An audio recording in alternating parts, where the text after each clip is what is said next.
Good evening and welcome to Thai PBS World. Politically speaking, a lot of things are going on this week. So tonight we'll try to recap some of the more interesting events to help you catch up with the latest political developments. We start with the ongoing attempts by Prime Minister Prayut Chan-o-cha to cobble together a coalition. If he has his way, he should have a new government ready by the end of the month, and thus ending almost 3 months of political deadlock following the March 24 election. But with the way things are going, it looks like he may be ushering in a new period of political uncertainty, given the patchwork coalition he is forming. Even Prayut himself, who was used to having things his way for the past 5 years, admitted that there is a political reality that comes with democracy that he has to accept.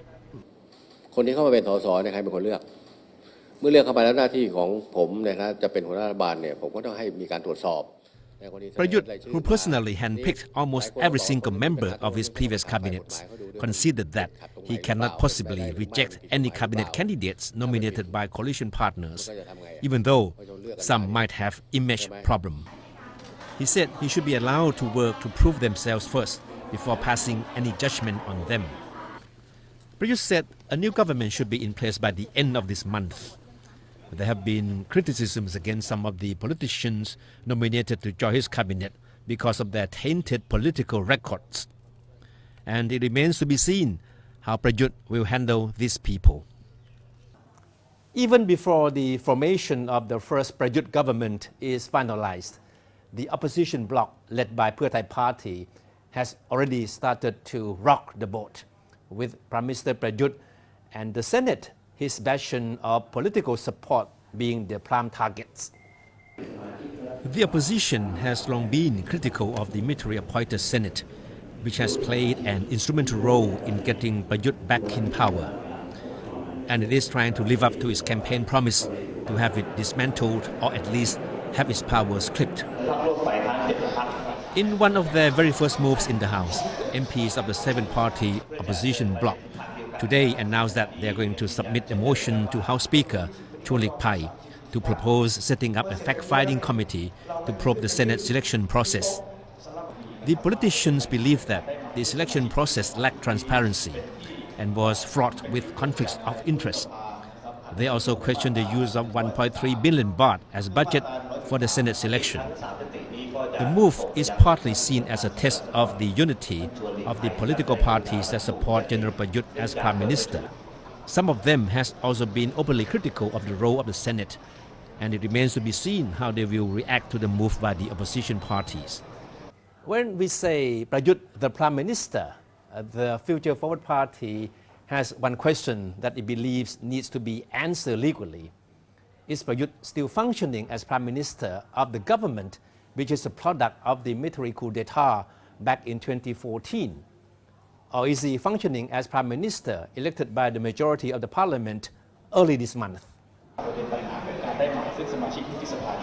Piyabut Sangkonokul, the Secretary General of Future Forward Party, has kicked up a new debate on Prayut's legitimacy as Prime Minister.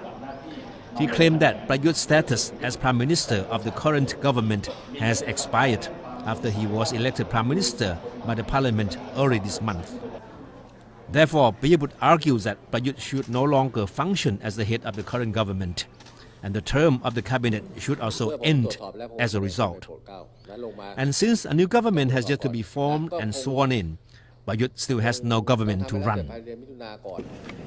An MP of the Future Forward Party this morning tried to ask House Speaker Choo-lik-pai for the House to debate the issue, but his proposal was quickly nipped in the bud by Chuan, who cited the provisional clause of the Constitution that requires the incumbent government to function until a new government is officially sworn in.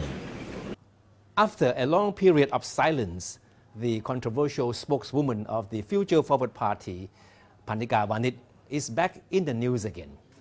But this time it's a more subdued and characteristically apologetic Panika. For the first time since she posted online pictures deemed offensive to the monarchy, the outspoken young MP says she wants to apologize. Our eyes were once again on Panika as she turned up for the House session this morning in an eye-catching orange top. She had not been seen in public since she became a subject of attacks in the social media almost 2 weeks ago for some photos she posted on Facebook and Instagram many years back, and were alleged by her critics to reflect her anti-monarchy attitude. She said she found it disturbing that the pictures have stirred up what she described as conversations that were not constructive and have led to widespread hate speech in the social media against her and her colleagues. ช่อเองก็ไม่สบายใจอย่างยิ่งที่ภาพนี้ได้ก่อให้เกิดบทสนทนาที่ไม่ค่อยสร้างสรรค์ขึ้นโดยเฉพาะในโซเชียลมีเดียมีการใช้วาทะสร้างความเกลียดชัง She said she apologized if the pictures have caused uneasiness among some quarters of the society.